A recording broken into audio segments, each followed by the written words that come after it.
આવે છે. ફઈ આવે છે? કેમ ફઈ આવે છે? ફઈ તો હજી હમણાં આવ્યા હતા. એમાં હું થઈ ગયું? ભલે ને આવે. એને કાંઈ કામ ધંધો નથી, વારે વારે અહીંયા આવ્યા કરે છે. મને તો લાગે છે કે આપણે ભાઈબીજમાં જઈ નહોતા કેમ કે પપ્પાની તબિયત બગડી ગઈ હતી, એટલે લાગે ફઈ ખબર પૂછવા આવતા લાગે. એને અહીંયા આવવાની શું જરૂર હતી? આ તારા પપ્પાની તબિયત સારી થાય પછી આપણે જવાના જ હતા ને. ભલે ને મમ્મી, આ એનું જ તો ઘર છે ને. એ પણ થોડોક ટાઈમે રહી ન થકતા, જ્યારે હોય ત્યારે હાલ્યા આવે અહીંયા, કાંઈ કામ ધંધો એને હોતો નથી. અરે મમ્મી, આપણે એક પરિવારના છીએ, આપણે જવાનું જ હતું, પણ પપ્પાની તબિયત બગડી ગઈ એટલે. વારે વારે અહીંયા આવશે તો એના ઘરે ક્યારે સંભાળશે? એની કરતાં એને એના જ ઘરે રહેવાય. બહુ અહીંયા આવવાની જરૂર નથી, નહીતર પછી એને એના ઘરે નહીં ગમે. એનો મતલબ એમ થોડી છે કે એના લગ્ન થઈ ગયા એટલે ન્યા રહેવાનું, અહીંયા નહીં આવવાનું, અહીંયા આપણે રહેવાનું. આપણે ન્યા જાત તો ઈ આપણને થોડી ના પાડે નો આવો, એમ થોડી એમ કે આ આવ્યા, એમ થોડી કે આઈ આપણને રાખે છે, પ્રેમથી જમાડે છે ને. મમ્મી, તું કેટલા હકથી તારા ઘરે જા છો, તો એટલા હકથી ફઈ ત્યાં આવી જ શકે ને. હા, તો હું મારા મમ્મીના ઘરે જાઉં છું કારણ કે મને ગમે છે, અને હું કાંઈ વારે વારે નથી જાતી, ક્યારેક ક્યારેક જ જાઉં છું. આ ફઈ તો જ્યારે હોય ત્યારે અહીંયા હાલ્યા આવે છે. કાંઈક કામ છે નહીં તો હાલો, કાંઈક કામ છે નહીં તો હાલો. પણ એને એમ નથી થતું કે આપણે આપણા ઘરે શાંતિથી રહીએ અને કોકને શાંતિથી રહેવા દઈએ. આ ઘર પહેલા એનું જ છે ને, પહેલા ઈ જ અહીંયા રહેતા હતા, એના મમ્મી પપ્પા ભાઈ બેન. આપણે તો પછી આવ્યા, એટલે આ ઘર ઉપર એને તો હક તો છે જ તે. બાકી એનું ઘર છે એટલે એને ભલે ને આવવાનું હોય. જ્યારે અહીંયા આવે ને એટલે કાંઈક ને કાંઈક એનું શરૂ હોય, કાંઈક ને કાંઈક કકડાટ શરૂ હોય. ઓલાએ આમ કર્યું ને ઓલાએ આમ કર્યું, ખાલી પંચાયત કરવા જ આવે છે. પંચાયત સિવાય એને બીજું કાંઈ કામ હોતું નથી.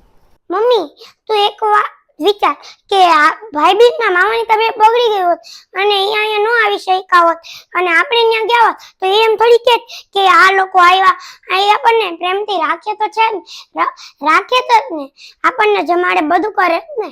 ભાઈ બહેનનો પ્રેમ મહત્વનો છે ને. અને મેં એને કીધું તું કે તારા પપ્પાની તબિયત સારી થાય ને પછી અમે આવવાના જ છીએ, પણ ખબર નહીં એને કેમ અહીંયા આવવાની એટલી બધી જલ્દી હતી. અને તને જેમ તારા મમ્મીને ઘરે જવું ગમે છે એમ એને તે એના મમ્મી પાસે જવું ગમે તું થશે ને. હા, હું મારા મમ્મીના ઘરે જાઉં છું કારણ કે ત્યાં છે ને મને ગમે છે, અને ત્યાં હું કાંઈ વારે વારે થોડી જાઉં છું, ક્યારેક ક્યારેક જાઉં છું, જ્યારે હાજા માંદા થયા હોય ત્યારે, ક્યારેક પ્રસંગ હોય ત્યારે જઈએ. આ ફઈને તો કાંઈ કામ હોતું નથી, હાલતા અહીંયા આવે છે.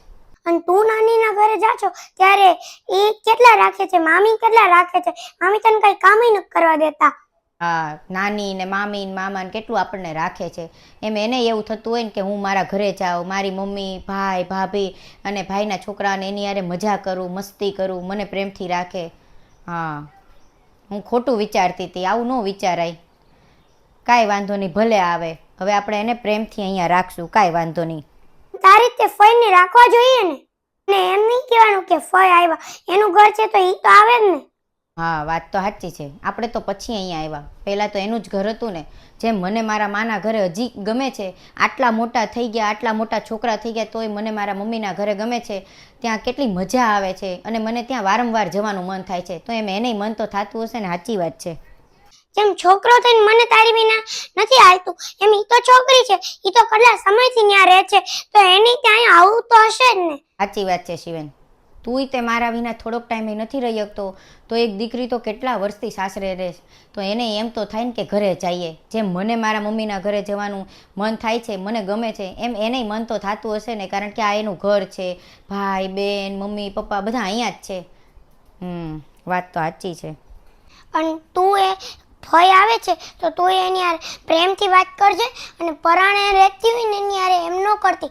ફઈ આવે છે તો એની યાર પ્રેમથી વાત કરજે, એટલે એને પણ ગમે.